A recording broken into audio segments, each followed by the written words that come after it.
Selamat petang keluarga Dhamma TV. Saya Hanisa Nyaruri hadir lagi di ruang keluarga Anda. Semoga dengan cahaya kehidupan ini mampu betul-betul menjadi cahaya di dalam kehidupan Anda. Memang tidak selalu bahwa hidup kita terang benderang, kadang juga ada suram, kadang juga ada remang-remang, bahkan juga ada kegelapan. Harapan saya, cahaya kehidupan program Dhamma TV ini mampu memberikan cahaya karena Anda mampu menyerap apa-apa yang telah kita berikan di dalam talk show dengan beberapa narasumber pada petang hari ini. Dan tema kita adalah menjadi pemimpin.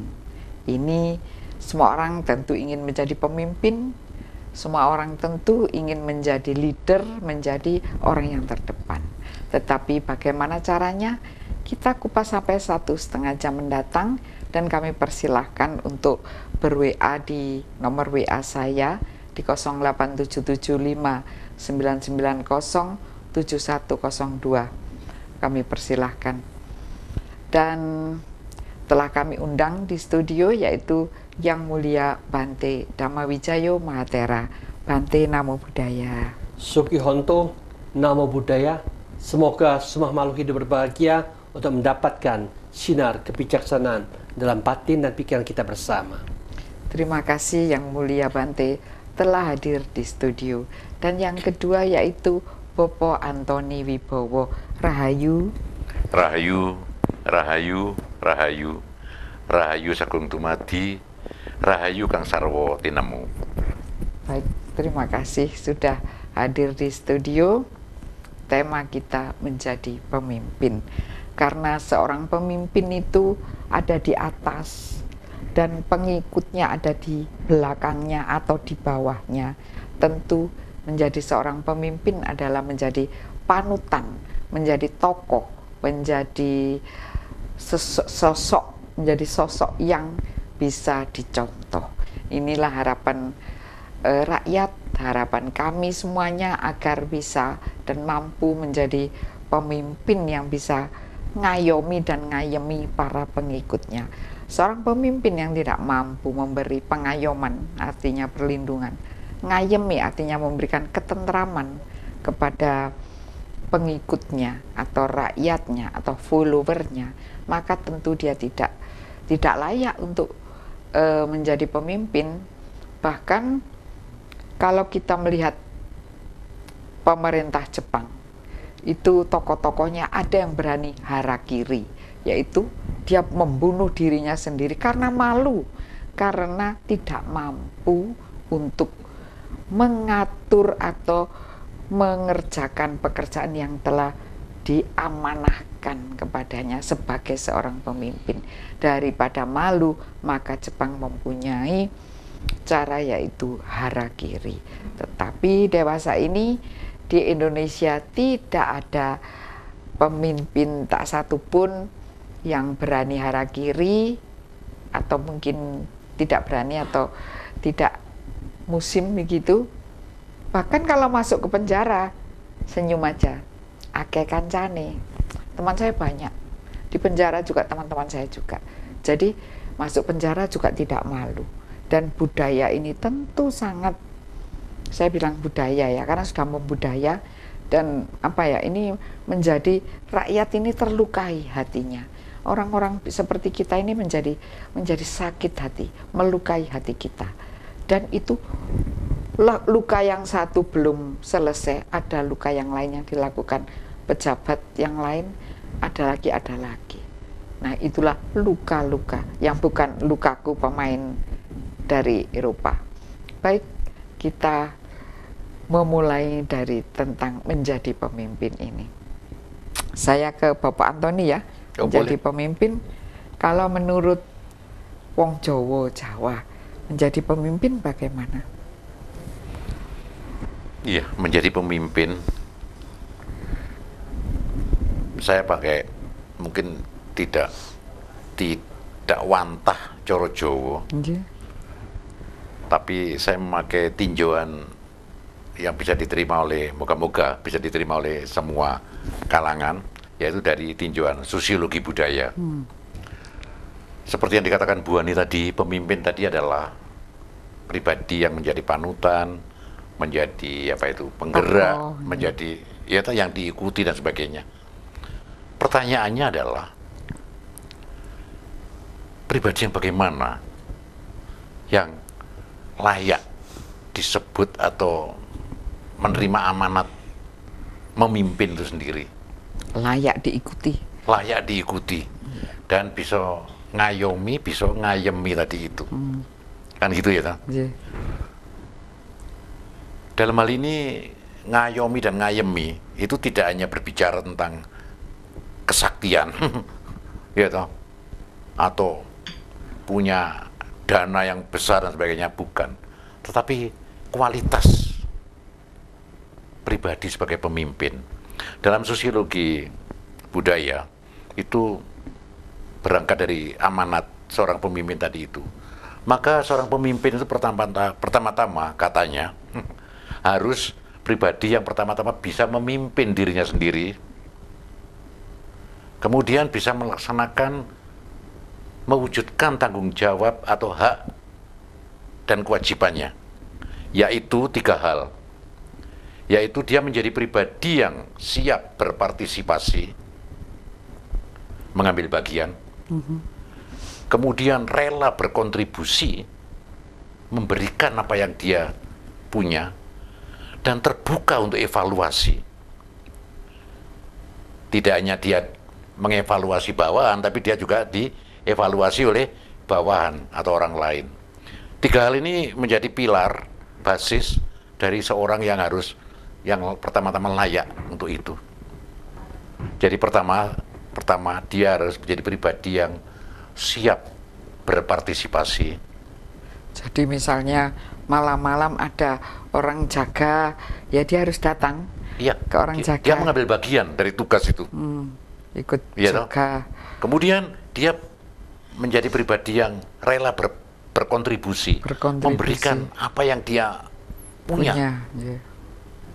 Pengertian punya di sini tidak hanya duit ya, itu tentunya. Yang ketiga adalah dia pribadi yang terbuka pada evaluasi, pada penilaian, dinilai. Jadi sebelum dia menilai orang lain, dia harus terbuka dulu, menilai diri sendiri. Itu yang pertama, Bu. Yang kedua, dia sebagai orang yang layak disebut di depan, mempunyai kelebihan di antara yang lainnya, di atas tadi istilahnya di atas followernya tadi itu. Apa sih yang membedakan seorang pemimpin dengan yang dipimpin? Yang membedakan adalah 4 hal. Seorang pemimpin itu harus mempunyai 4 kesadaran ya.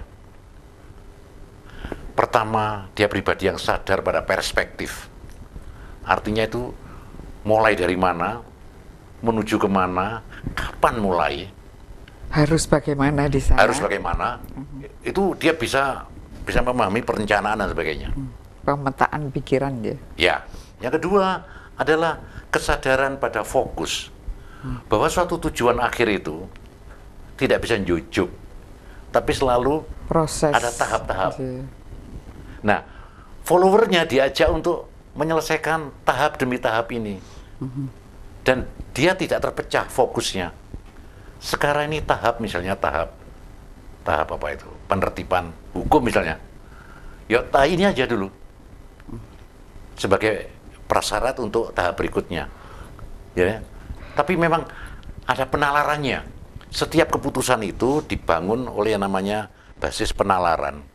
Nalar sehat tentunya di sini ya, yang berlaku bagi semua orang yang mempunyai nalar. Tidak hanya nalarnya yang bisa diterima oleh dirinya sendiri. Terus yang keempat adalah dia mempunyai kesadaran alat apa yang dipakai untuk menilai suatu progres itu. Proses ke arah tujuan. Alat apa? Misalnya begini ya, saya memimpin seorang pemimpin moral misalnya. Kalau yang saya sebut ukurannya itu adalah misalnya ukuran anak soleh, anak apa ya. Ada cuma hafal doa tertentu misalnya. Wah ya, konyol. Bukan itu makna dari hidup yang benar itu. Bukan hanya hafal itu. Jadi saya ulangi, selain punya 3 hal, yaitu menjadi pribadi yang berpartisipasi, kontribusi, dan siap dengan evaluasi terbukanya, dia harus mempunyai 4 kelebihan, yaitu dia sadar perspektif, kemudian sadar fokus, sadar cara benalar, dan sadar pada perangkat untuk mengukur untuk melakukan kemajuan itu sendiri, kerja itu sampai ke sendiri. tujuan tersebut. Ya. Nah, pemimpin yang semacam ini, yang sekarang ini, maka Jarang. pemimpin bagi orang Jawa itu modalnya bukan SK, Ya. Tapi tetapi pribadi yang dihormati. Dulu kalau kita menyebut seseorang kita sebut yai, kayak di desa saya di Kertosono itu, Bu. Disebut yai itu bukan karena dia punya SK lulusan apa. Tapi dia memang pribadi yang bisa menjadi contoh konkret, memberikan yang baik, bernalar, memberikan motivasi dan sebagainya. Jadi orang yang dihormati, artinya orang yang mempunyai kehormatan nyata. Sementara mungkin itu ya saya tinjau. terima kasih. Iya, jadi demikian tentang pemimpin yang baik yang seharusnya. Sayang sekali pemimpin-pemimpin yang seharusnya ini seperti tadi yang terakhir tadi harus ada alat untuk menuju ke sana, begitu ya, Alat untuk mengukur sampai ke tujuan. Baik, kita jeda sejenak, setelah yang satu ini kita kembali lagi tetap di Dhamma TV. Baik, keluarga Dhamma TV, kita lanjutkan bincang-bincang kita dengan Yang Mulia Bante dan juga Bapak Antoni. Nah, sekarang tentang menjadi pemimpin itu harusnya bagaimana, Bante? Monggo silahkan, Bante. Ya, kalau kita mau bicara jadi pemimpin, marilah kita bersama-sama untuk melihat bagaimana guru junjungan kita sebagai pemimpin para biku, sampai di mana beliau, apa yang dia lakukan. Di sana dikatakan sebelum beliau menjadi Buddha, beliau berjuang dengan penuh semangat, ulet, dan penuh keberanian untuk menemukan istilahnya bagaimana beliau mampu membebaskan dari semua penderitaan, akhirnya menemukan titik yang dikatakan kesadaran yang sempurna. Di sana beliau terbebaskan dari penderitaan, tetapi ketika dia mencapai kebuddhaan, tugas ternyatanya lebih banyak daripada kebiasaan yang umum. Karena Sang Buddha punya tugas, apapun yang beliau temukan, berlian yang sangat berharga ini, beliau punya kewajiban membabarkan kepada semua manusia, semua makhluk yang di alam-alam dewa maupun di alam-alam halus yang lainnya. Begitulah kewajibannya, sehingga beliau mengajarkan selama setiap hari 18 jam demi manfaat semua makhluk.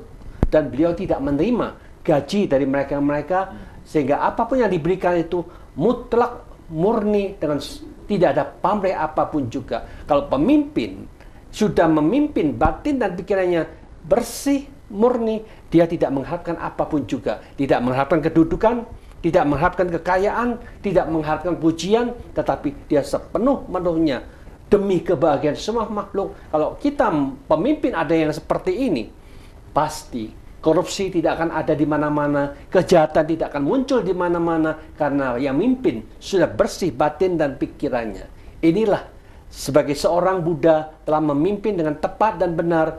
Ternyata siapapun yang menjadi guru agama manapun juga, kalau dia bisa mengajarkan agamanya dengan penuh cinta kasih, penuh kedamaian, teknik-teknik yang luar biasa demi kebahagiaan semua siswa-siswinya, otomatis dia akan diagungkan, dikasih jempolan sebagai guru yang terhebat di dunia ini, sehingga demikian itulah yang perlu dicontoh. Demikian juga Sang Buddha juga memberikan satu contoh ketika beliau menjadi Wesantara, lahir sebagai Raja Wesantara. Bagaimana dia memimpin kerajaannya itu, di situ dia memberikan penjelasan. Ada 10 macam sifat yang harus dimiliki seorang raja. Dia harus senang, dengan sukacita memberikan apapun yang dibutuhkan oleh masyarakat dan masyarakat supaya demi kesejahteraan dan kebahagiaan masyarakat. Kalau sebaliknya, mereka hanya ingin mendapatkan dana, masuk kantong sendiri. Orang seperti ini tidak cocok jadi pemimpin. Karena mereka serakah, tidak memikirkan rakyatnya, hanya duduk diam, mau terima uang. Orang seperti ini seharusnya tidak menjadi pemimpin. Karena dia tidak memberikan kesejahteraan untuk masyarakatnya. Dia harus punya sila, moralitas yang tepat dan benar di dalam cara bicaranya, tingkah lakunya benar, baik, demi kebahagiaan semua makhluk, tidak pernah berkata-kata kasar, memfitnah, mencaci, memutarbalikkan dengan kata-kata yang manis tapi bohong semuanya, itu tidak pernah dikatakan. Karena seorang pemimpin kalau sering bohong, sering memutarbalikkan kata-katanya, dia juga tidak pantas menjadi pemimpin. Apalagi memaafkan harga-harga yang tidak dibutuhkan tinggi-tinggi. Sudah tahu negara kita banyak utang, tetapi maka tidak sadar bagaimana mereka melakukan seperti itu. Tetapi kita lihat, ada mereka yang tadinya dihujat macam-macam, sekarang memimpin satu BUMN dan bisa memikirkan untuk negara, bisa memasukkan harta, kekayaan, bisa menanam modal ke Indonesia, dan kita mendapatkan satu fasilitas di negara yang lain karena mereka mendapatkan kepercayaan. Disinilah pemimpin-pemimpin kalau memikirkan bagaimana meningkatkan kesejahteraan negara kita, mereka pantas menjadi pemimpin yang sangat diagungkan. Maka itu pengorbanan itu sangat-sangat penting. Berkorban bukan demi kepentingan sendiri. Berkorban dengan kemampuan cara berpikir yang dahsyat, yang lain dari yang lain. Sehingga semuanya, ilmunya, kemampuannya diberikan demi manfaat sebanyak-banyaknya. Semua makhluk, negara, bangsa, bahkan tidak pandang bulu terhadap siapapun juga. Kalau itu memang bermanfaat, dia siap berkorban. Ketika dia mau berkorban seperti ini, ternyata membutuhkan kesabaran. Kesabaran yang luar biasa. Kesabaran ini harus dimiliki oleh semua pemimpin. Karena semua pemimpin dicaci maki, difitnah, dijelekan, dia tetap sabar. Kesabaran itulah dibutuhkan seorang pemimpin. Kalau dia tidak sabar, membalas dendam sini, membalas dendam sana, ini sudah tidak cocok jadi pemimpin. Maka kesabaran akan terlihat sampai di mana dia mampu menerima hujatan-hujatan dari semua pihak. Dia tetap sabar, tetap tenang. Demikian juga kita harus tahu bahwa kesederhanaan itu sangat penting. Ketika dia jadi pemimpin, hidupnya harus sederhana. Tidak perlu mobil yang bermewah-mewah. Cukup sebagaimana adanya. Makanan juga tidak perlu berlebih-lebihan. Cukup sebagaimana adanya. Kita perhatikan. Pemimpin yang dulunya kalau makan sekali makan, habisnya 8 juta lebih. Sekarang pemimpin yang sekarang 800.000 cukup. Begitu banyak orang yang makan cukup 800.000. Begitu banyak yang makan sama, tapi 8 juta lebih. Inilah yang dikatakan pemborosan yang terjadi, tetapi yang satunya penghematan demi supaya memahami bahwa negara kita masih kekurangan, kita harus menghemat. Disitulah petunjuk. Pemimpin yang sederhana memikirkan, walaupun itu bukan uang kita yang membayar, tetapi memikirkan negara sedang kekurangan dana, kita jangan berfoya-foya menggunakan dana sesuka-sukanya. Disitulah yang dikatakan orang ini, pemimpin ini memiliki kebijaksanaan, mampu mengatur dengan tepat dan benar. Maka dengan demikian, dia juga tidak ada benci, marah terhadap siapapun juga, karena tahu mengolah, mampu memimpin pikirannya. Kemarahan, kebencian itu adalah sampah, gudang-gudang yang tidak ada gunanya, tidak perlu disimpan, disingkirkan, dibuang semuanya. Jadi akhirnya dia menjadi pemimpin tetap jernih, tetap bersih, tetap tenang, tetap damai. Memimpin dengan cara seperti ini, 10 faktor ini dibangkitkan semuanya, otomatis dunia akan menemukan seorang raja diraja yang pantas. Dikatakan dia mampu memimpin dunia Indonesia, nanti mampu memimpin seluruh dunia dengan 10 faktor dasar raja pemimpin yang terbaik dijalankan, sehingga inilah jadi contoh yang sangat-sangat kita banggakan. Harapan kita semua pemimpin yang ada di Malang Raya, di Batu Raya juga mengikuti cara seperti ini, sehingga kesejahteraan, kebahagiaan dan kemakmuran menjadi pola pikir mereka, tujuan mereka bersama, karena itulah tugas mereka yang harus dilaksanakan dengan sebaik-baiknya. Berarti mau diterangkan dasar raja itu apa? Dasar raja itu adalah 10 faktor yang harus dijalankan, yaitu bermurah hati, bermoral, berkorban, tulus hati dan bersih, ramah tamah dan sopan santun, sederhana hidupnya, tidak berniat jahat, bermusuhan dan benci terhadap siapapun juga, tampak kekerasan, kesabaran yang sangat baik dengan penuh rendah hati, tidak menimbulkan atau mencari pertentangan atau permusuhan terhadap siapapun juga. Ini 10 faktor itu. Dasar raja itu Bante. Iya. Betul-betul luar biasa. Iya. Dasar raja ini. Jadi bisa apa ya? Bisa digunakan oleh pemimpin manapun, raja manapun, tingkat pemimpin yang rendah maupun yang tinggi sekalipun. Tetap di Dhamma TV, kita akan segera kembali. Baik, keluarga Dhamma TV, menarik sekali ya tentang menjadi pemimpin ini, karena memang menjadi pemimpin ini menjadi sorotan, menjadi target atau menjadi orang yang di atas dari kebanyakan orang, sehingga banyak hal-hal dari seorang pemimpin itu bisa dijadikan contoh. Kalau dari dasar raja tadi itu luar biasa, seorang pemimpin harus yang ada kata-kata yang artinya tidak malas begitu. Jadi ada apa dia mau mengerjakan, mau datang.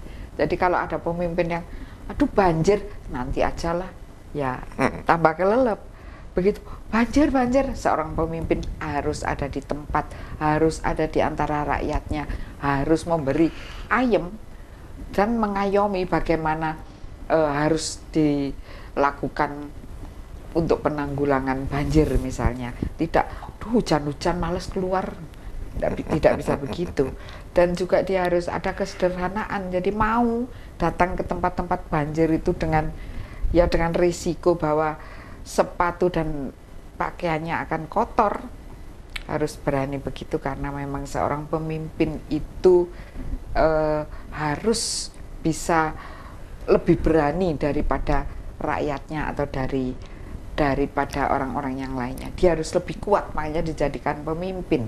Tetapi kebanyakan pemimpin yang zaman sekarang ini, pemimpinnya itu karena uang, karena ada kelompok, karena ada pendukung. Sudahlah, kalau nanti saya yang jadi pemimpin, kamu semuanya ini juga akan aman, kalian semuanya juga akan kebahagiaan, karena saya yang jadi, semuanya juga akan dapat. Jadi dengan demikian maka ini adalah kepentingan kelompok atau golongan, di mana biasanya juga akan terjadi pengabaian terhadap berbangsa dan bernegara dalam koridor kemajuan bangsa, ketahanan suatu bangsa akan diabaikan, karena dia hanya berpikir sebagai kelompokku semoga selamat, karena kelompok ini harus saya rawat demi dia akan menaikkan saya. Kalau sudah begitu maka rentan sekali untuk bisa menjadi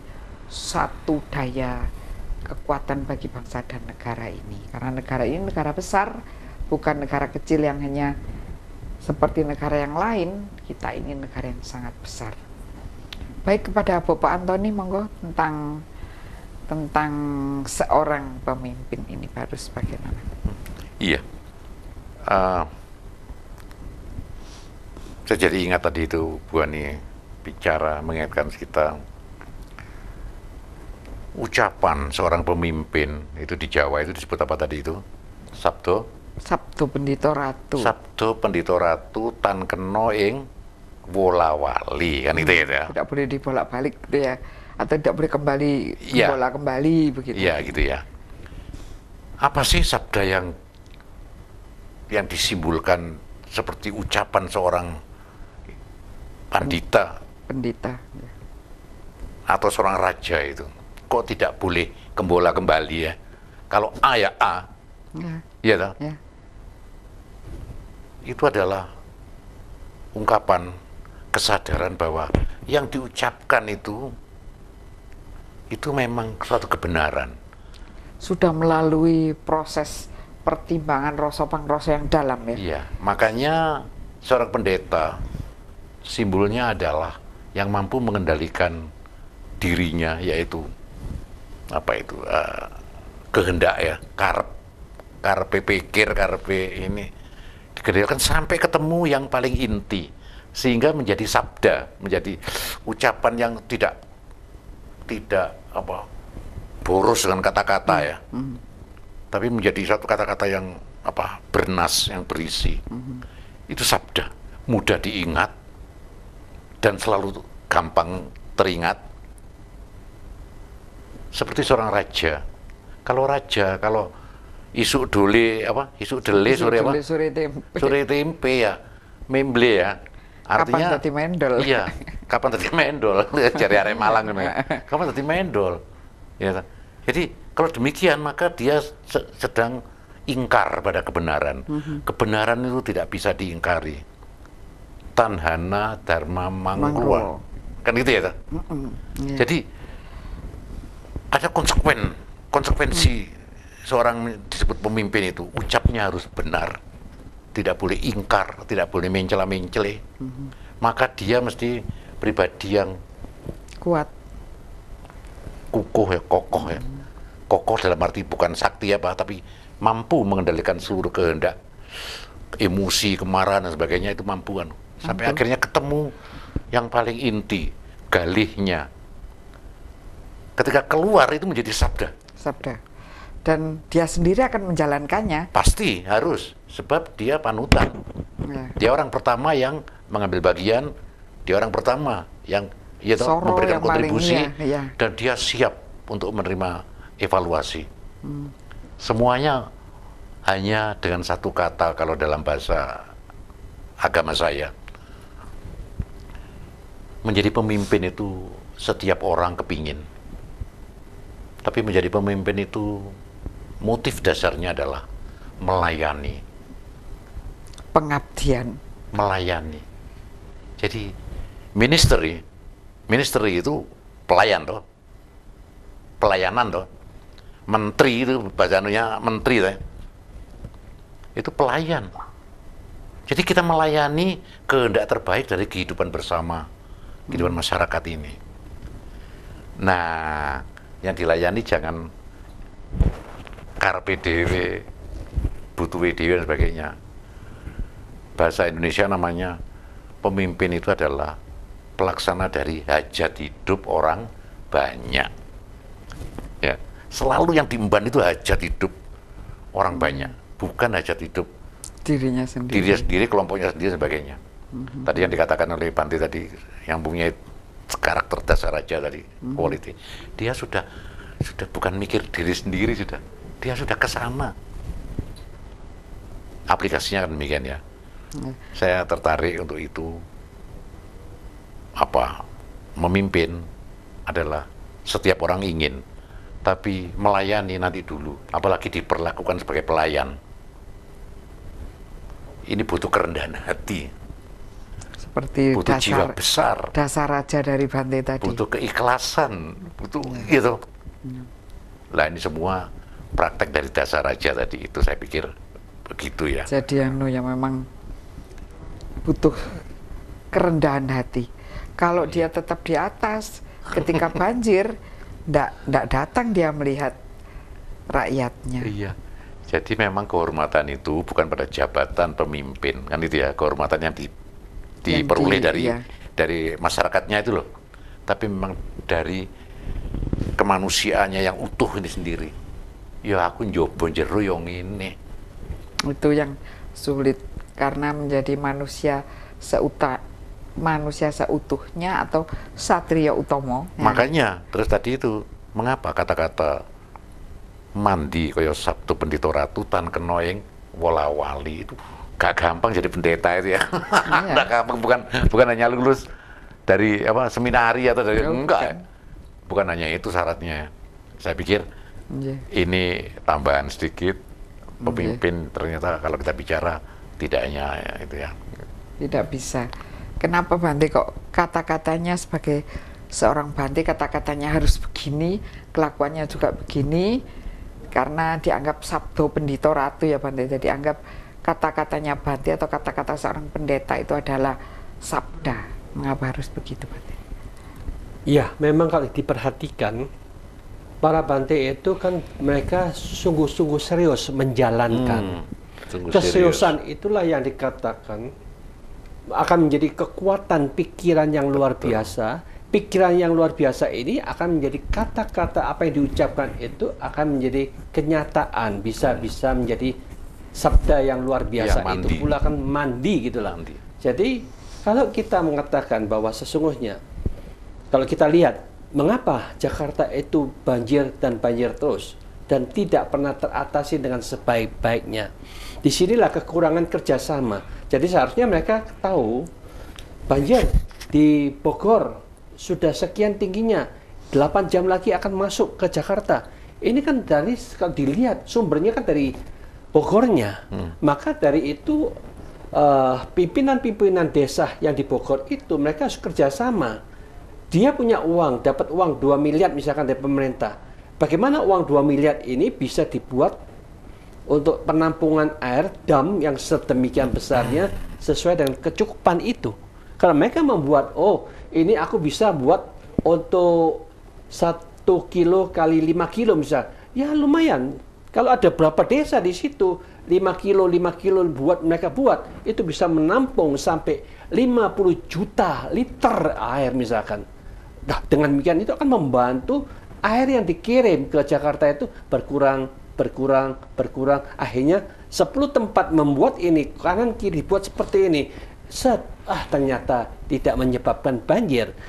Ini menyebabkan air tertimbun dengan baik, dan di waktu musim panas air-air yang di sumur itu tidak pernah kering karena sudah ada reservoirnya air itu. Jadi dengan demikian memberikan manfaat juga untuk mereka-mereka yang di rumah-rumah yang ada sumur tidak pernah kekeringan. Jadi itulah yang perlu dipikirkan untuk melaksanakan sesuai dengan Sang Buddha katakan yang kinci samudaya dhammang sapantang niroda dhammanti. Segala sesuatu masalah, lihatlah sumbernya. Sumbernya dari mana? Selesaikan di sumber itu, akan selesai masalah itu. Itulah tegas, jelas, to the point. Sang Buddha tidak mengatakan ini begini seperti itu, seperti yang mereka katakan. Kamu percaya toh? Air kan dari atas yang ngasih. Ayolah kita berdoa minta yang di atas. Cara dia bicara itu kan sangat-sangat merendahkan. Ilmu pengetahuan yang tidak pernah mengajarkan seperti itu. Tetapi mereka memakai agama untuk membodohin masyarakatnya. Kasihan dong. Iya, Bante. Dan itu dari kata-kata Sang Buddha bahwa segala sesuatu cari sumbernya. Ya, cari itu sumbernya. Kan kalau di Jawa tanwalawali tadi. Ya. Tidak boleh kembali terus ngusut lagi, yang jelas sumbernya di situ, dicari di situ, selesai. Semoga Malang juga bisa membuat reservoir air yang begitu, karena Malang ini adalah kota yang tinggi dan juga banyak tanamannya. Kalau memang punya reservoir, dulu kita punya di belakang museum Taman Indrogilo, itu indah sekali. Tapi sekarang dijadikan perumahan. Semoga tergugah hati para pengemban bangsa ini untuk bisa mempunyai reservoir seperti yang bisa dilakukan untuk Bogor. Tetap di Dhamma TV. Setelah yang satu ini kita kembali lagi. Baik keluarga Dhamma TV, kami persilahkan, mungkin ada dari grup Puri Singgasari yang akan ber-WA, kami persilahkan di nomor saya ya, di 08775 990 7102. Dan saya juga mengirim untuk Bapak Karsito ya, bagi grup Puri Singgasari, Bapak Karsito, Bapak Capjai, Bapak Antoni Wibowo sedang dengan saya, Bapak Yongki, Bapak Jati Kusumo, dan rekan-rekan yang lainnya. Kami persilahkan untuk mengirim WA-nya. Dan kemudian juga tadi dari kata-kata yang terutama adalah dari Bante tadi itu, bahwa segala sesuatu bila Anda terkena satu masalah, cari sumbernya. Itu enak ya. Penjelasan Sang Buddha ruwet sekali, ini begini, ini begitu, ini begini, cari sumbernya, pasti ketemu. Iya. Itu gampang dan sebenarnya semua orang sebenarnya sudah berpikir, tapi kadang tidak dilakukan, Bante. Kadang bulet di sini aja, tidak mau pergi ke sana. Iya. Itu monggo katuran Itu Bapak Antoni. segala sesuatu persoalan, carilah sumbernya. Nggih. Itu namanya yang saya sebut tadi itu elemen kesadaran, konstruksi berpikir namanya. Jadi Sang Buddha mengatakan demikian. Saya tadi mengatakan seorang pemimpin harus mempunyai kesadaran selain yang tiga adalah konstruksi berpikir. Kemampuan untuk Karena mengolahnya. seorang pemimpin itu harus menjadi pemecah persoalan atau dan anggotanya menjadi bagian dari solusi, berpartisipasi dalam solusi. Kan gitu ya, untuk menjadi solusi. Itu aplikasinya demikian. Maka sebetulnya perlu kita nalar sekarang. Cara bernalar kita. Air itu salah satu elemen jagat kehidupan ini. Selain elemen yang lain. Maka air itu tidak bisa serta-merta hanya karena air itu tercurah pada satu tempat tertentu dengan volume sekian, maka diberi cap banjir dan itu malapetaka. Padahal air itu salah satu elemen kehidupan jagat. Berarti dia berkat, bagian yang tidak bisa dianggap tidak ada atau dihilangkan atau diabaikan. Manusia seharusnya itu sumbernya, pertama sumber kodratnya adalah elemen jagat. Kita harus tahu sumbernya itu. Ini pasti menjadi berkat. Tapi kodrat ini menjadi berkat itu butuh partisipasi, kontribusi, evaluasi, Nalar. dari cara penalaran kita. Istilahnya adalah bagaimana Anda mengelola berkat ini. Air ini menjadi suatu berkat yang nyata dalam kehidupan. Maka diperlukan adanya yang namanya konstruksi, cara bernalar, namanya teknologi, sistem dan sebagainya dan sebagainya. Jadi kita tidak bisa hanya karena kita itu bodoh atau tidak mau berpikir, wah yang salah ini alam ini, mengapa ngirim hujan misalnya? Enggak. Bagaimana saya mengelola, maka lahirlah ide-ide technical ide. Ada dua istilah yang lagi ngetren apa? Satu normalisasi, satunya lagi naturalisasi.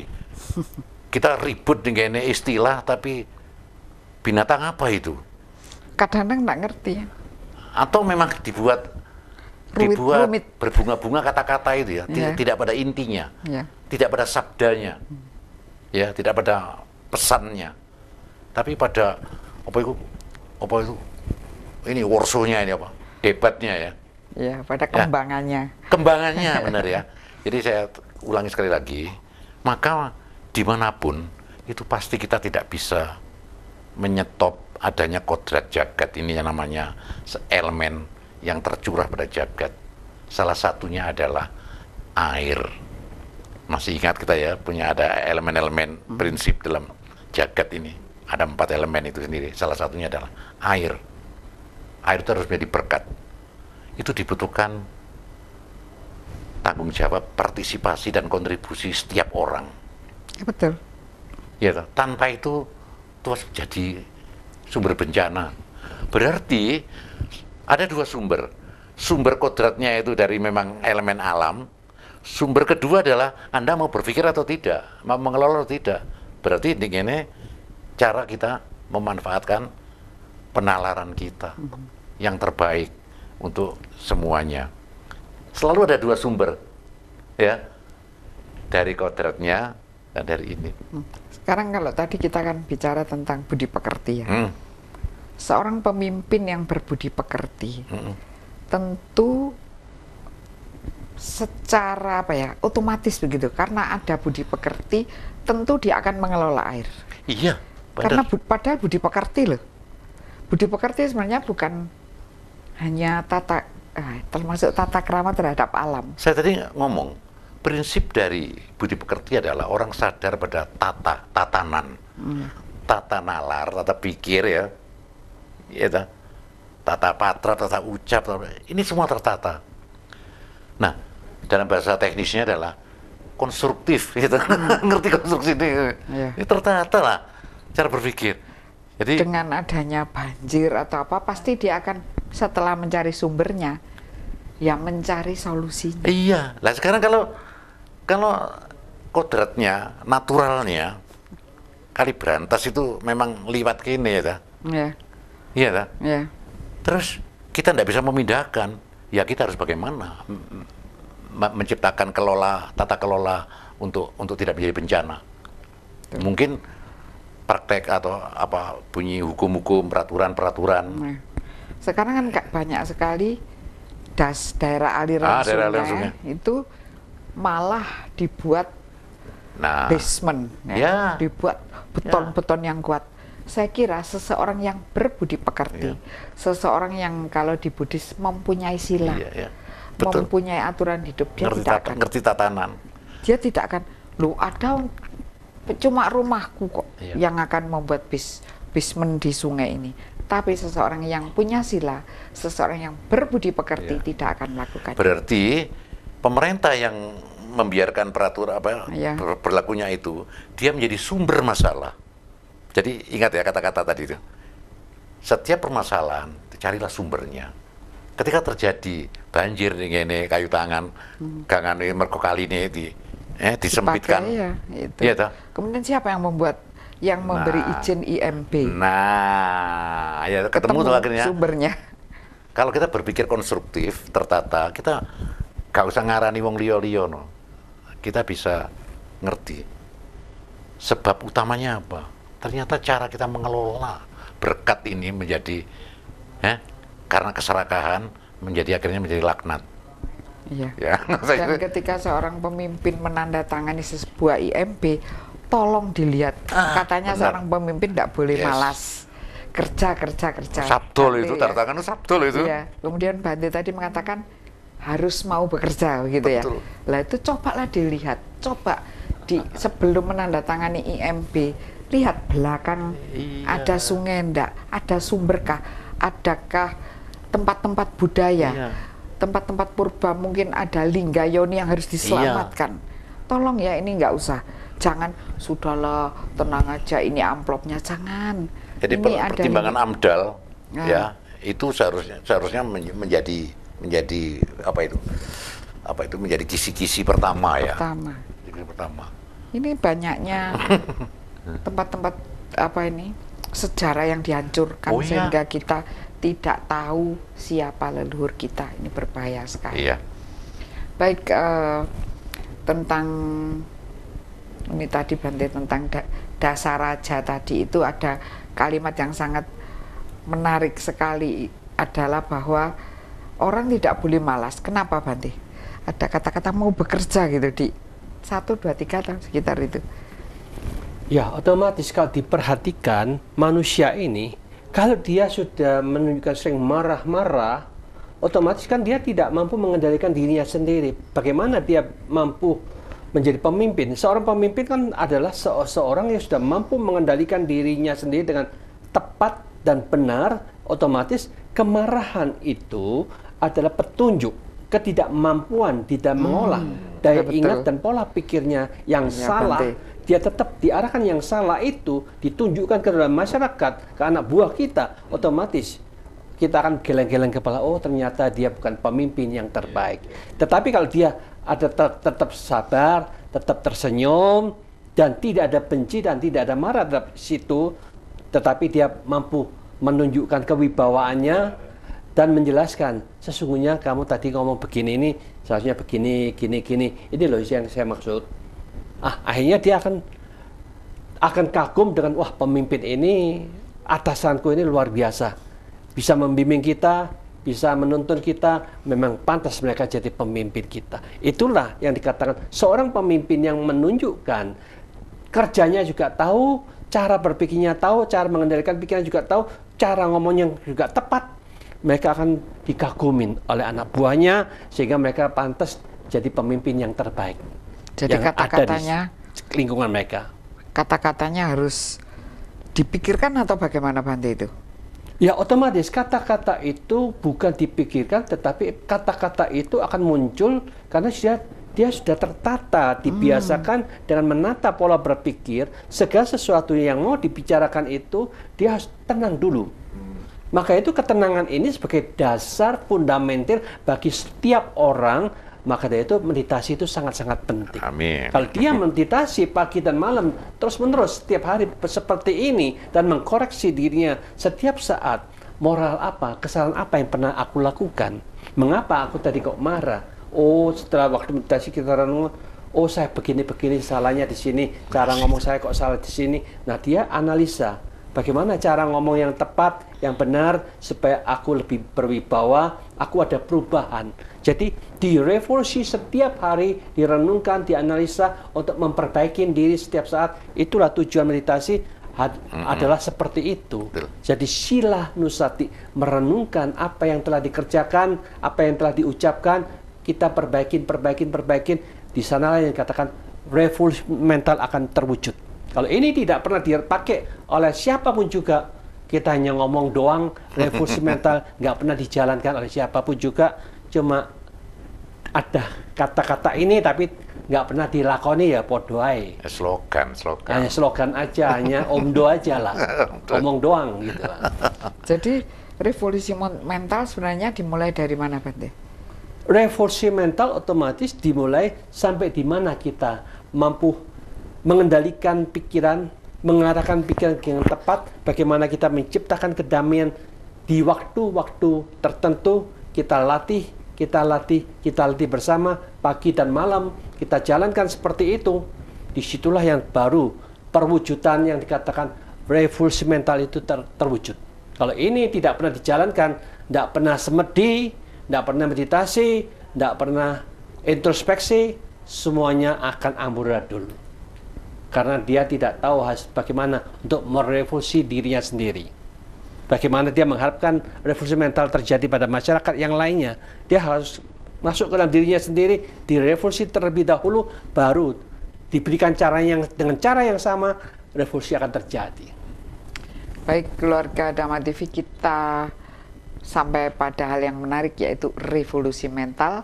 Tetap di Dhamma TV, setelah ini kita akan kupas tentang apa itu revolusi mentalnya. Baik keluarga Dhamma TV, percakapan kita telah begitu melebar. Ternyata seorang pemimpin dan juga tentang tema kita pada sore hari ini yaitu bahwa yang dibutuhkan sesungguhnya adalah revolusi mental. Seseorang bisa cocok antara pikiran, perkataan, dan perbuatannya, karena biasanya orang itu perkataan dengan perbuatannya lain, karena pikirannya dengan perkataannya lain, sehingga kacau, menjadi seorang manusia itu kacau. Tapi Bante tadi memberikan satu solusi bahwa cobalah dengan revolusi mental, seperti yang sedang dicanangkan, dislogankan oleh Yang Mulia Presiden. Dan di dalam hal ini, bagaimana caranya, saya tadi bertanya, bagaimana caranya merevolusi mental, karena saya pernah membaca di Facebook atau apa, ya sudah tolong revolusiin mentalku, tolong revolusiin mentalku, ayo sekarang revolusi mental, dia bilang gitu. Jadi seolah mentalnya itu disihir Bante, mentalnya disihir sehingga dia terevolusi jadi begini atau begitu. Sudah sekarang aja revolusi mental, ayo kita revolusi mental. Nah itu kan tidak mungkin, revolusi mental tidak instan jelas. Karena ya, itu istilahnya mereka boleh bicara seperti itu, seolah-olah kita ini ada komputer, ternyata di atas kita itu ada the very big computer yang mengatur komputer kita. Jadi seharusnya yang di atas itulah komputernya yang diperbaikin sehingga mereka mengirim ke komputer kita. Jadi ini virus-virusnya akan hilang dengan sendirinya. Kalau itu seperti ini, kita yakin itu pasti bisa. Kalau memang ada the biggest computer outside yang mengatur pikiran kita, mereka akan mampu membuat kita revolusi terjadi. Tetapi kenyataan dilihat dengan mata batin, ternyata tiap-tiap individu mereka punya komputer masing-masing. Maka dari itu kita sekarang belajar untuk mengerti komputer yang kita miliki itu. Marilah kita jujur. Program apa yang kita masukkan dalam komputer kita? Yeah. Kalau programnya itu sudah jelek, banyak virusnya, banyak kotornya, ya otomatis komputer kita banyak virusnya, banyak yang kotor, tidak ada bagusnya di dalam program itu sendiri. Kalau ini seperti ini, siapakah yang salah? Karena kita membiasakan dengan pikiran-pikiran negatif, menciptakan pikiran yang negatif, yang jelek-jelek dipikirkan, terus dimasukkan ke hal-hal yang seperti itu, otomatis ini adalah virus yang terus-menerus seperti itu. Maka kalau kita mau memahami dengan jujur, kalau itu memang benar seperti ini, kita kan sudah terciptakan oleh kebiasaan dengan cara yang salah di dalam programmer pola berpikir kita. Marilah kita mulai sekarang dengan keberanian untuk merevolusi mental kita sendiri. Carilah program yang terbaik, yang terbarukan, yang bagus, yang baik, yang berguna, yang bermanfaat untuk diri kita pribadi terlebih dahulu.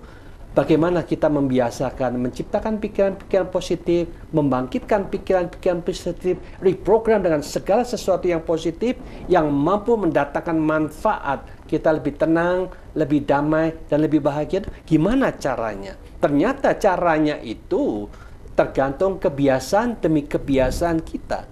Dan kita harus memahami teknik-teknik kewajaran dari pikiran kita secara pribadi masing-masing. Hanya Sang Buddha lah yang pertama kali sudah 2600 tahun yang lalu mengatakan sesungguhnya pikiran kita itu gesit, lincah, liar, lari sesuka-sukanya tanpa arah, tanpa tujuan. Dan kita tetap sekarang dibiarkan seakar PDW, mikir sembarangnya, 1001 macam dipikirkan, jadi itu hasilnya bingung sendiri, khawatir sendiri, takut sendiri, kecewa sendiri, stres sendiri. Karena kita tidak mampu mengolah pikiran itu. Tetapi ketika kita memahami pikiran-pikiran ini ternyata bisa dikelola dengan tepat dan benar, bila mana kita masing-masing harus punya pegangan yang jelas. Kita tahu apa tujuan pikiran kita, apa yang kita cari. Kita tahu sesungguhnya kita bersama-sama mencari kedamaian. Maka dari itu mulai sekarang, marilah kita memegang teguh bahwa pikiran kita mau jadi makhluk yang tersadarkan akan diri sendiri, maka sadar itu harus kita pegang. Aku sadar. Sadarnya mau kemana? Arahkan kesadaran itu menuju ke arah kedamaian. Maka kita harus mengsugesti diri kita setiap saat, setiap detik, supaya kita mengucapkan sadar damai, sadar damai, sadar damai setiap detik. Kalau kita bisa menjalankan terus-menerus sadar damai, sadar damai, sadar damai 1 jam penuh, berarti 3.600 triliun energi kita yakin, mantap, kokoh. Kita sudah menciptakan energi-energi positif. Disinilah yang katakan kita mampu memimpin pikiran kita di arah yang tepat, di arah yang benar. Selalu mengucapkan sadar damai, sadar damai, sadar damai. Disitulah kita akan mampu merevolusi secara dasar terlebih dahulu seperti ini, dijalankan dengan sungguh-sungguh. Di situ gelisah, takut, cemas, bingung, kecewa, jengkel tidak pernah muncul lagi, karena di mana munculnya pikiran positif, disitulah buah positif selalu ada dalam pikiran kita. Yang negatif tidak pernah muncul lagi. Yakin, percaya, kita bisa membuktikan kebenaran itu. Disitulah yang katakan yakin dengan mantap, memang betul seperti itu. Kita tidak bisa mengatakan bahwa ini bukan ajaranku, ini bukan agamaku. Kalian akan menemukan bahwa revolusi mental ini bukan sekedar di kitab suci, bukan sekedar di kata-kata, tetapi di dalam manajemen cara berpikir kita. Biasakan ke arah positif. Positive thinking itu akan menjadi milik kita bersama. Tahu tujuan kita, bahwa sadar itu penting. kita tujukan bersama menuju damai, pasti kedamaian itu akan kita peroleh dan kita ciptakan terus-menerus seperti ini. Itulah yang namanya reconstruction of the mind. Kita arahkan ke sana terus-menerus, konstruksi yang tepat dan benar seperti ini. Disinilah yang katakan revolusi terbentuk, terciptakan. Kita hidup bersama lebih damai dan lebih bahagia, lebih berpikiran positif. Inilah, pegang dengan teguh dan mantap, pasti jalan terang, jalan kedamaian dan kebahagiaan ini akan kita peroleh bersama. Ya, terima kasih Bante. Tentang revolusi mental penjenengan bagaimana? Iya, saya selalu mendekati satu topik itu saya mengunyah pengertiannya dulu, baru saya itu ya. Jadi misalnya revolusi mental, saya tentunya harus mengerti dulu pasti kata revolusi ini. Jadi bukan asal berkata. Revolusi adalah perubahan atau perombakan yang cepat. Beda dengan evolusi. Ya. Perombakan perubahan yang pelan-pelan, yang gradual ya, bertahap dan sebagainya. Ini dia revolusi. Kalau begitu itu, lah, saya akan merubah apa? Saya akan membongkar apa? Memperbarui apa? Iya, saya harus tahu dulu. Jadi saya tidak asal membongkar, tidak asal merubah, tidak asal bergerak, tapi harus ngerti apa yang harus saya bongkar, apa yang saya rubah, apa yang saya ini. Jangan-jangan kita ini akhirnya suka dengan kata-kata saja, karena sebenarnya kita ini menjadi bangsa yang tuna, satu tuna bernalar, tuna perspektif, tuna fokus, tuna ukuran dan sebagainya. Kita cuma mengulang-ulang saja tanpa mengerti, sehingga muncul tadi guyonan tadi apa? Ayo revolusiin apa? Iya. Ayo wis mentalku revolusi. Bayangkan lah, sesuatu orang ini gak ngerti atau gimana yang berbicara semacam itu, atau dia mengadakan pelecehan terhadap gagasan mendasar ini. Kalau gitu apa yang harus kita revolusi dulu?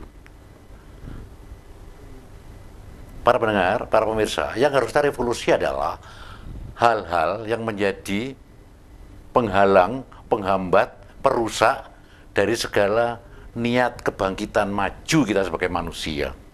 Apa saja itu? Tadi disebut suka apa itu, pemimpin yang suka korupsi, pemimpin yang malas, pemimpin yang apakah sikap-sikap, sifat-sifat semacam itu masih ada saat ini menjadi penghalang? Ayo kita rubah dan sesegera mungkin. Karena apa? Kita baru bisa membangun rumah lama ini, akan saya perbarui, renovasi, tapi harus ada yang saya ubah, saya rombak. Saya harus berpikir, lek gak ngerti bertanya kan gitu ya. Tembok mana mas yang harus saya rubah dan bla bla bla bla. Bukan asal bongkar. Kita harus tahu tahap-tahap konstruksinya. Bongkar ini dulu pak, supaya ada tempat untuk material bla bla bla. Akhirnya running well ya semuanya. Jadi jangan-jangan kita nggak ngerti ya, selama ini tidak pernah kita diskusikan. Iya. Apa sih yang harus kita revolusi itu, yang harus kita rombak? Mendasar itu apa? Mendasar dan segera loh, cepat Iya. loh. Iya. Sebenarnya untuk mengejar apa? Iya. Sebagai prasyarat apa? Kok ini harus saya rubah dulu? Mengapa saya membangun fondasi dulu yang kuat? Karena tanpa bangunan bawah yang kuat, saya tidak bisa membangun atasnya. Jadi hal-hal yang menghalangi ini harus kita revolusi. Nah, ini dibutuhkan partisipasi, kontribusi, dan sikap terbuka untuk evaluasi. Karena ini proses. Ini proses. Revolusi itu proses. Sebenarnya mungkin yang 1, 2 bisa ya. Tapi yang 3 ini. Apa? Yang evaluasi tadi? Ini kadang orang itu merasa egonya tadi. Jangan mengevaluasi saya loh ya. Nah, itulah. Cuma saya loh yang mempunyai hak untuk mengevaluasi Anda. Iya. Ya, ini sikap semacam ini masih belum raja. Tidak layak disebut raja. Jangankan raja, makanya rakyat pun perlu direvolusi ya, karena di rakyat pun itu ada banyak bahkan dogma yang tidak boleh direvolusi. Ya. Ini yang sebenarnya ini tujuan para pendiri bangsa ini ya, bahwa cobalah untuk bernalar yang baik. Ya. Yang 1, 2 ini lakukan, 3 ini juga. Selama 3 ini masih kokoh terpegang, jangan harap revolusi mental bisa terbangun. Contohnya adalah kita itu mengajari anak kita itu menjadi anak yang taat, anak yang sopan. Jika kamu tidak pernah membantah, yang dipakai kosakata membantah. Padahal kata mempertanyakan atau bertanya ini bagian dari bernalar. Tapi kita kan dikunci. Wis percaya wae lah. Wong sing ngomong itu guru agamamu, sing ngomong itu pendhitamu, sing ngomong wis mesti bener. Kita tidak pernah dibangkitkan curiosity ya. Jadi rasa ingin tahu. Rasa ingin dimatikan. Dimatikan. Nah, namanya pembunuhan karakter budaya. Karakter. Nah, ini Luar biasa. Semoga bangsa kita bisa mau mengevaluasi diri. Tetap di Dhamma TV. Setelah ini kita tanya pada Yang Mulia Bante tentang evaluasi ini. Tetap di Dhamma TV. Baik, keluarga Dhamma TV menjadi pemimpin. Ternyata dari semua uraian tadi, seorang pemimpin itu nomor 1 harus bisa memimpin dirinya sendiri. Karena sebenarnya diri sendiri ini paling angel dikandani. Ya, ada aja alasannya, paling pinter berkelit. Jadi menasihati diri sendiri ini sulit sekali. Kadang misalnya pagi-pagi, aduh harusnya saya bangun ini, aduh tapi dingin sekali, tambah 5 menit. Ini sudah angel dituturi. Ini yang kecil. Tapi kalau kita tadi menyimak dari kata-kata dari Bapak Antoni bahwa manusia pemimpin ya, ini untuk memimpin diri sendiri, yang 3 hal ini ternyata juga penting sekali. Dan yang paling keras ini yang terakhir ini. Baik, saya ke Bapak Antoni untuk menerangkan tentang seseorang itu harus bisa memimpin dirinya sendiri dengan 3 hal tadi. Monggo katuran. Terima kasih. Jadi setiap orang sebetulnya adalah pemimpin dari hidupnya sendiri. Hidup yang disebut merdeka itu adalah ketika pribadi yang hidup tadi itu sadar siapa dia, hendak kemana dia, bagaimana dia mengelola hidupnya dengan segala kecerdasan yang ada, bernalar, merasakan dan sebagainya itu. Nah, maka ada 3 hal ciri seorang yang mampu memimpin dirinya sendiri di antara diri-diri yang lain, karena orang itu tidak hidup sendiri. Tidak sendiri ya. Iya toh? Dia butuh orang lain dalam kelompok hidup bersama. Selalu ada persoalan di sana. Bante tadi mengatakan satu hikmat kebijaksanaan. Kalau ada persoalan, mari kita bersama-sama carilah sumbernya. Kan itu ya? Itu satu. Saya kaitkan ini di sini. Yang kedua, kalau begitu setiap orang dituntut untuk melaksanakan 3 hal. Apakah Anda bersedia berpartisipasi di dalam ruwet rentenge persoalan urip bersama ini? Berpartisipasi, ikut serta, Iya. melu mikiri, Iya. melu ngerjani, Mengambil bagian. ya, ambil bagian. Kemudian kedua, apakah Anda pribadi yang rela berkontribusi, memberikan kontribusi apa yang Anda miliki? Aku orang duit, duitku keringet, ya toh. Mungkin duitku dongo, mungkin duitku telo apa kopi di kampung itu. Atau mungkin duitku hanya penghiburan. Ya. Saya datang. Ya, Saya kan itu ya, ada, kan itu ya. Yeah. Yang ketiga adalah apakah kita terbuka untuk suatu evaluasi.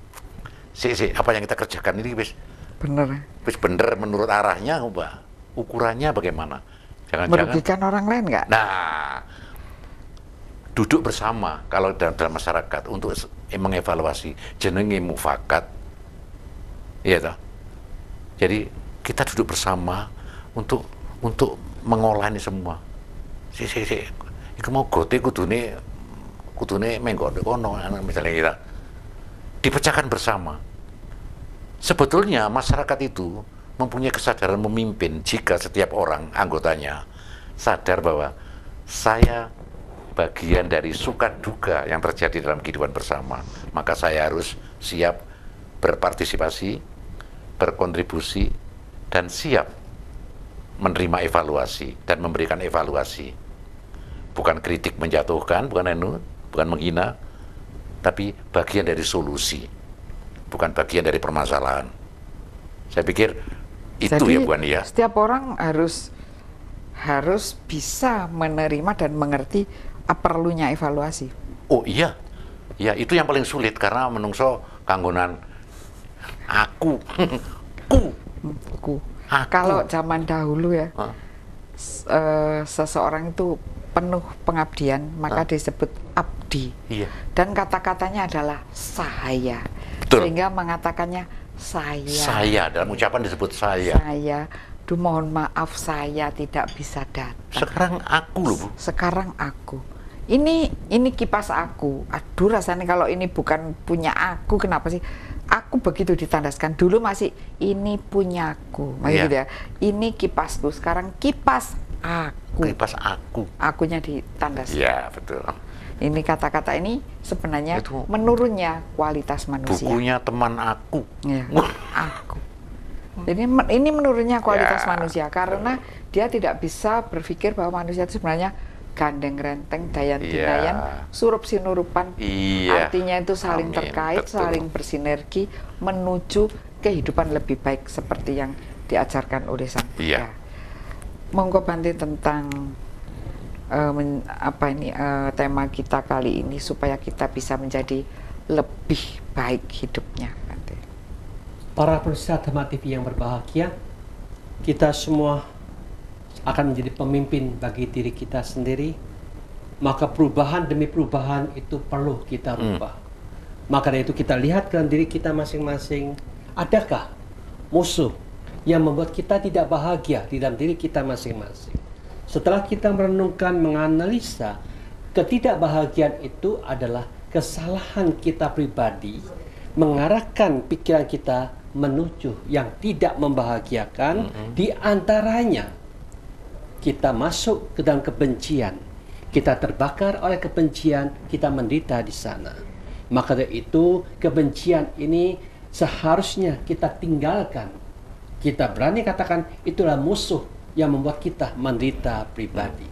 Demikian juga kita sering tanpa kita sadarin arah pikiran kita hanya ditujukan ke serakah, mau tambah kaya, mau tambah terkenal, mau tambah hebat. Tetapi ternyata itu juga membuat kita menderita, membuahkan penderitaan untuk kita. Marilah kita bersama-sama rubah dengan cara berpikir kita bagaimana arah yang tepat dan benar supaya kita tidak menderita ke sana lagi. Demikian juga tanpa kita sadarin banyak faktor yang kita lakukan, yang kita kerjakan, semuanya diliputin oleh ketidaktahuan. Kita tidak paham menggunakan waktu, kita tidak paham mengarahkan pikiran kita, sehingga ketidakpahaman, ketidaktahuan itu membuat kita bingung, gelisah, takut dan cemas, sehingga kita menderita di sana. Maka mulai sekarang, marilah kita mengembangkan semua ini, tergantung ketidaktahuan ini akan bisa kita arahkan dengan membangkitkan kebijaksanaan kita untuk mengetahui inti poin bagaimana kita melaksanakan dalam kehidupan sehari-hari yang nyata, yang jelas sebagai kitab suci berjalan. Karena Sang Buddha katakan, siapapun juga yang pandai menggunakan mata, apapun yang dilihat, lihat dengan penuh kebijaksanaan dan dipermainkan oleh kesadaran kita yang kuat sehingga hanya mencerap yang bagus, yang indah, yang mampu membuat kita tetap tenang dan damai, kita masukkan ke dalam memori kita, kita ciptakan dalam bentuk pola berpikir kita. Ini akan menimbulkan kemampuan kita memimpin penggunaan mata kita, sumber kebahagiaan muncul dengan penglihatan itu. Tetapi sebaliknya, kalau kita menderita dengan penglihatan kita, kita takut, kita jengkel, kita bingung, kita stres, kita tahan. Kita revolusi itu, kita buang semuanya. Cara-cara yang salah dalam penglihatan itu tidak kita pakai lagi. Disinilah yang dikatakan kita merevolusi dengan menggunakan mata yang tepat dan benar, sehingga kita menggunakan mata, sehingga ini akan menimbulkan bagaimana kita bisa lebih tenang, lebih damai, dan lebih bahagia. Begitu pula, kita harus pandai-pandai untuk menggunakan telinga kita. Siapapun juga paham, apapun yang kita dengarkan, ada positif, ada negatif. Manusia yang bijaksana, positif dan negatif, kita tidak akan terpengaruh oleh kedua faktor itu. Kita tetap menjaga keseimbangan. Disinilah yang dikatakan, siapapun juga yang mampu menjaga pikiran tetap seimbang, walaupun itu positif, walaupun itu sangat-sangat negatif, kita tidak terpengaruh, tidak tergoyahkan. Disinilah yang dikatakan, keseimbangan yang dahsyat ini menunjukkan kepandaian kita mengolah pikiran kita, sehingga kita tidak tergoncangkan oleh fenomena-fenomena yang kita dengar itu. Disinilah yang dikatakan, kita sungguh-sungguh mampu memimpin pikiran dengan tepat dan benar, tak tergoncangkan, kita tetap tenang, tetap damai, dan tetap seimbang. Tetapi alangkah indahnya kita bersama-sama menguraikan apa sesungguhnya yang menyebabkan kita benci, bisa tidak senang dengan kata-kata mereka itu. Ternyata itu juga ketidakmampuan kita mengolah memori kita, ketidakmampuan mengolah memori ini, tahu-tahu memori itu masuk dalam bentuk-bentuk pikiran, membuat kita menilai kata-kata itu, menyudutkan aku, menjelekkan aku, memfitnah aku. Disitulah kita menderita. Tetapi kita cepat memutus, aku putus, tidak sampai kita kirim ke dalam memori, bentuk-bentuk pikiran, otomatis penilaian tidak terjadi, hanya sekedar tahu ada suara, tetapi kita tidak mampu, tidak sampai dipengaruhi oleh penilaian kita yang membuat kita benci dan jengkel itu. Kita putus saat itu, kita tetap seimbang, kita tetap tenang. Disitulah butuh kecepatan untuk memutus. Ini sumber akan membuat kita benci dan marah, kita putus saat itu. Tetapi kalau ketika sudah marah, benci timbul dalam pikiran kita, tetapi kita tetap kendalikan. Ayo tenang, ayo tenang, ayo tenang. Kita kendalikan dengan tepat dan benar. Di situ sesungguhnya kita sudah mampu memadamkan semua gejolak pikiran. Kita tetap tenang. Di sini pemimpin yang terbaik selalu kita akan damai dan bahagia dalam suasana apapun juga. Disitulah the best of the best akan muncul dan berkembang di dalam diri kita masing-masing. Semoga damai dan bahagia menjadi milik kita bersama. Amin, Rahayu. Ya, terima kasih. Baik, terima kasih Bante, terima kasih Bapak Antoni. Kita sudahi sampai di sini dan kita akan berjumpa pada Jumat yang akan datang. Jangan lupa subscribe Dhamma TV di streaming Dhamma TV dan tetap ikuti Dhamma TV di setiap hari agar Anda damai di hati.